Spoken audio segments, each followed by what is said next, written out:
સાળંગપુરનું કષ્ટભંજન હનુમાન મંદિર ગુજરાતનું પ્રસિદ્ધ યાત્રાધામ છે. અહીં 12 માસ ભક્તોનો ધસારો રહેતો હોય છે.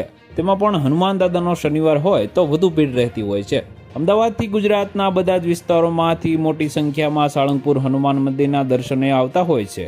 આવામાં સાળંગપુર મંદિરની સલામતી માટે મોટો નિર્ણય લેવાયો છે.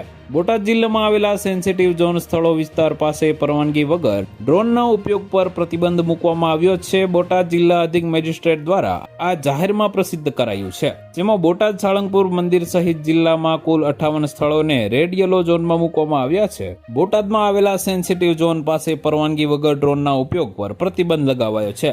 જિલ્લા અધિક મેજિસ્ટ્રેટે જાહેરનામું બહાર પાડ્યું છે, જેમાં બોટાદ જિલ્લામાં કુલ 58 સ્થળોને રેડ યલો ઝોનમાં મૂકવામાં આવ્યા છે. બોટાદ અને ગરડા તાલુકામાં આવેલા મોટા ડેમો પર પણ પ્રતિબંધ મુકાયો છે. જાહેરનામામાં જણાવ્યું છે કે જાહેરનામાનો ભંગ કરવા બદલ ફોજદારી અધિનિયમ હેઠળ કાર્યવાહી કરવામાં આવશે.